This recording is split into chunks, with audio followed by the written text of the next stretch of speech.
We have been harping on 5599 ever since it was first introduced earlier this year in Olympia. And what I see is really a pretty egregious erosion of parental rights. And my whole spiel to people on why they should sign the referendum to put it to voters is, one, it's such an erosion of parental rights. I really thought voters ought to have a say on it. And I didn't find that controversial. Like, let Washington parents and let voters decide whether they want Senate Bill 5599 to stand. But I think what I'm more concerned about, and now even more so, knowing that 5599 has now taken effect, by the way, since the effort failed, is what comes next. Now they're going to be emboldened. You know, you had all the Democrats in Olympia celebrating on Twitter the defeat of a hateful and bigoted referendum, and now they're emboldened. And I wonder what comes next. What other erosion of parental rights will they pursue next legislative session? And just because Referendum 101 failed doesn't mean that I don't think we need to be astutely aware of what's happening, and if there are other efforts to erode parental rights, to push back and try to fight back again. There's another element of this. I talked about it on the show on Thursday of last week, how I was really shocked to see the level of disruption that local Democratic officials and the Democratic Party engaged in when it came to signature gathering efforts. You know, we had played some videos. I mean, I got protested at a signature gathering event. There was an event in Lakewood where I really thought individuals were actually violating the law by intimidating and harassing signature gatherers. Now, some folks on social media thought that that was why Referendum 101 didn't gather enough signatures. I don't think so.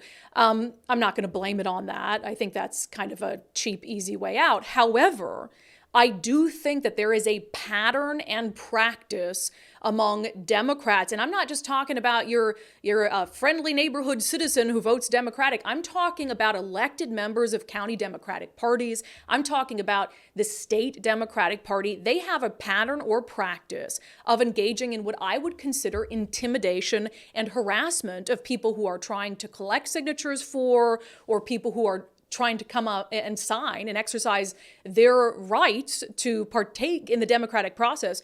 And so I told you last week that I sent a letter to Secretary of State Steve Hobbs. I won't read the whole thing, although I've posted it on my Patreon and Locals pages so you can read the whole thing. I wrote in part, our democracy depends on all voters having their voices heard. When intimidation is used to silence those whose views dissent from the majority party, it weakens the power of the people. As our Secretary of State, your fundamental duty is to protect the sanctity of our elections. I have no doubt that you take the responsibility seriously and will continue the long tradition of your predecessors in operating the office in a nonpartisan manner. I went on to say, I would welcome an opportunity to work with you to craft policy that protects both First Amendment rights as well as the rights of citizens to partake in every aspect of the democratic process. And in the letter, I essentially listed for him some really concerning events, not only with Referendum 101, but with previous signature gathering efforts, like around an initiative to repeal the tax on capital gains, where then the state Democratic Party chair was supporting a snitch line where you'd send pictures and text in when you found someone who was collecting signatures, so what, you could go harass them. And so I laid that all out in the letter, and I said, look, you know, I don't expect you to investigate everything that's happening with Referendum 101. I do, however, think that there is a way to strengthen the law around protecting signature gatherers while also protecting people's First Amendment rights to be able to speak out against a referendum or an initiative. And so I will say, I know a lot of you emailed the Secretary of State's office as well. They took to Twitter, I believe it was on Friday or Saturday, and they reinforced the fact that there is a law on the books designed to protect signature gatherers. They said state law protects voters' rights to participate in the signature gathering process for ballot proposals, including initiatives and referenda.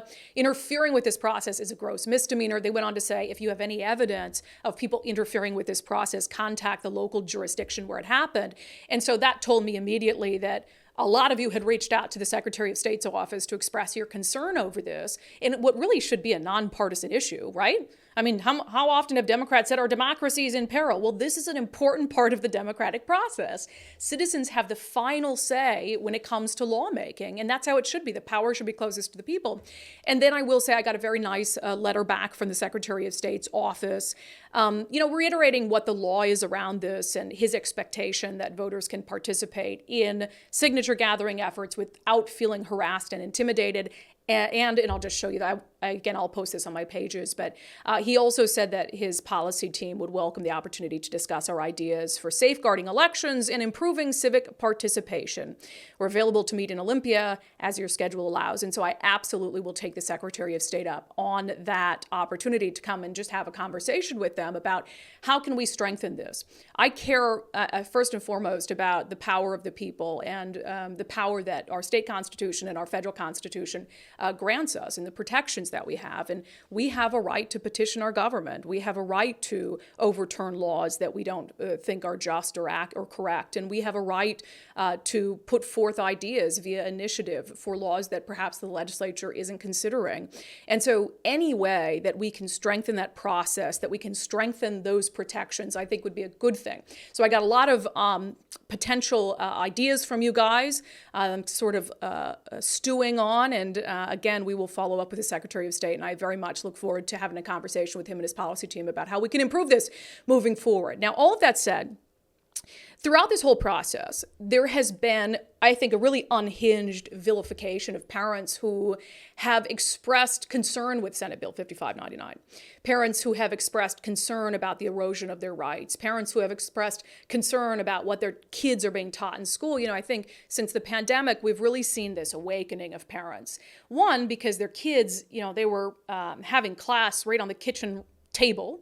And for the first time, I think parents had a really eye-opening experience when it comes to actually being able to see and hear some of what their kids were being taught in class. And you'd have these videos emerged of critical race theory and what they were being taught around race and equity and sexual orientation and gender and sex ed lessons. And so I think there's a lot of parents who were really awakened during that period of time. And it transitioned into, I think, being astutely aware of when their rights as parents were being eroded.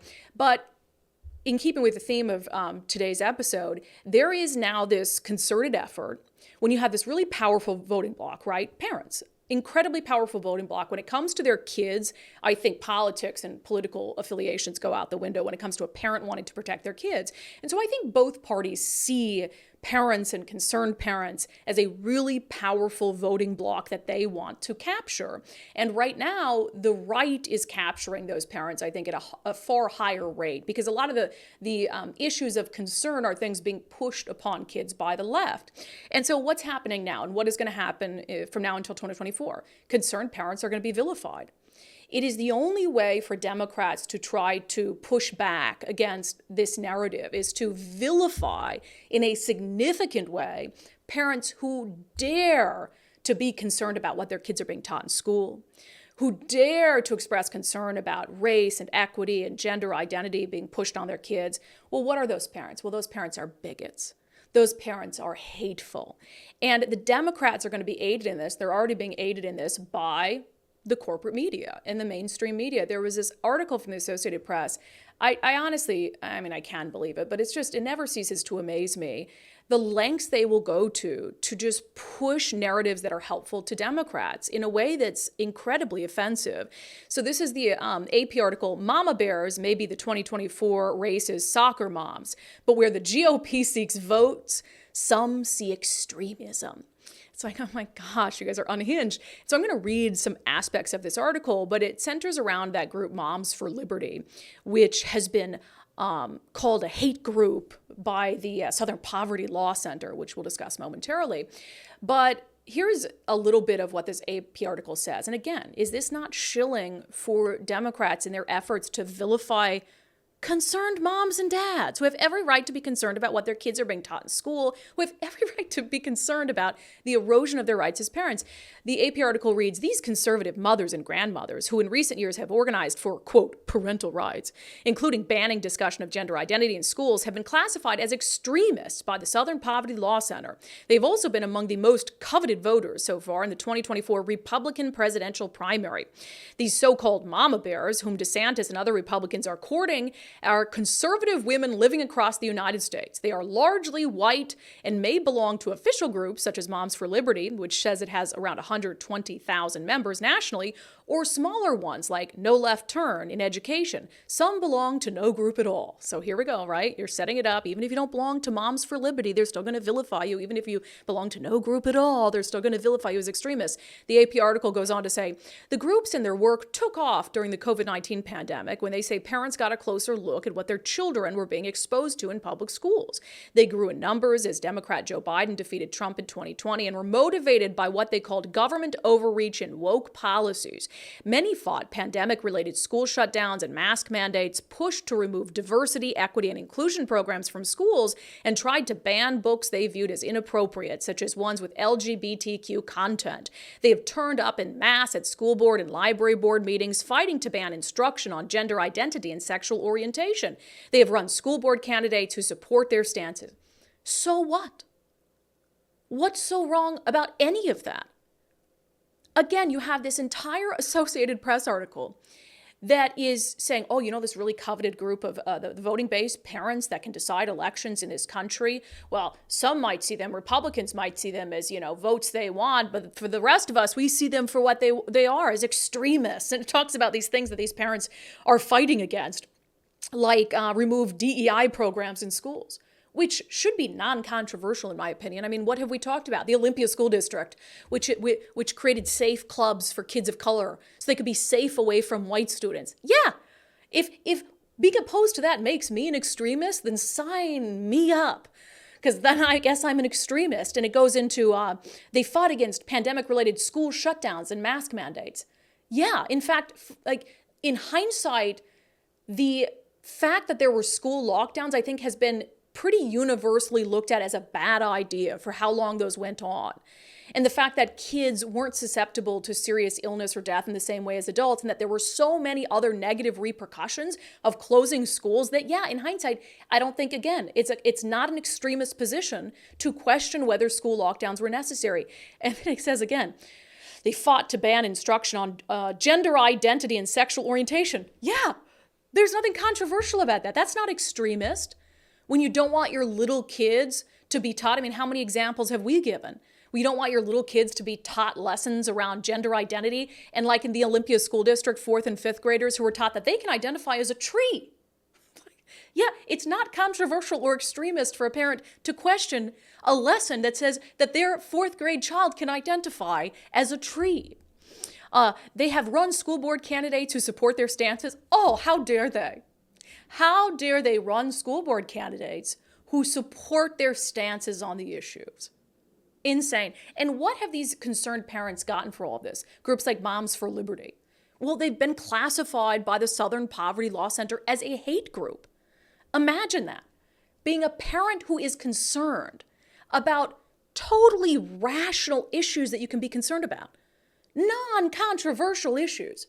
And you're labeled a hate group. So, and you've probably heard this, Southern Poverty Law Center, why do they call Moms for Liberty a hate group? Well, on their website, they say Moms for Liberty is a far-right organization that engages, Nicole, can you put this up? Moms for Liberty is a far-right organization that engages in anti-student inclusion activities and self-identifies as part of the modern parental rights movement, whatever that means. The group grew out of opposition to public health regulations for COVID-19, opposes LGBTQ plus and racially inclusive school curriculum, and has advocated book bans. Look, both sides advocate book bans, so let's be honest about what's going on here. But to suggest that these moms, because they opposed certain health regulations for COVID-19 because they don't want gender identity and sexual orientation to be shoved down their kids' throats in school, the mere suggestion that makes them a hate group is genuinely insane.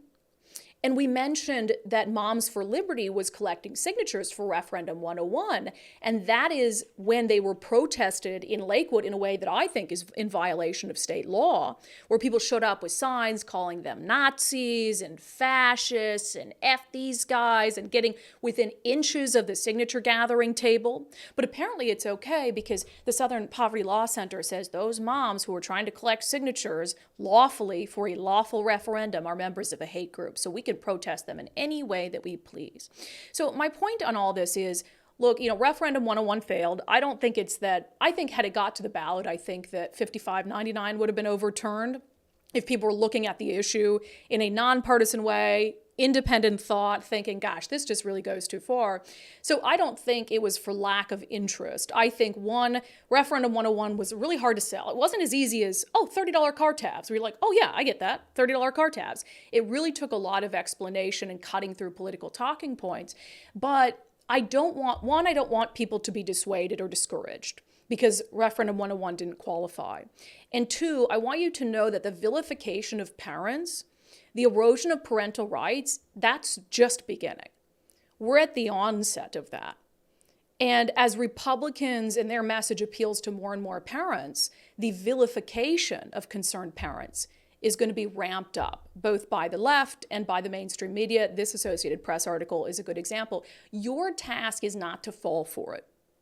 Your task is to realize that these issues are perfectly reasonable issues for parents to have concerns about. Gender identity being taught in schools to young kids. Too much talk of sexual orientation happening. Policies that we've discussed around teachers and staff in schools keeping kids' gender identity a secret from their parents. All of these things, COVID-19 shutdowns in schools, it doesn't make you an extremist. It doesn't make you a hate group to have questions about those things. And I just want you to be prepared for, if you're a parent who's expressing concerns about those issues, the efforts to paint you as an extremist, the efforts to vilify you are going to ramp up significantly ahead of the 2024 election. I want you to be prepared for it. I want you to push back against it. I want you to be brave because what you're doing is not extreme. So don't let them treat you as an extremist.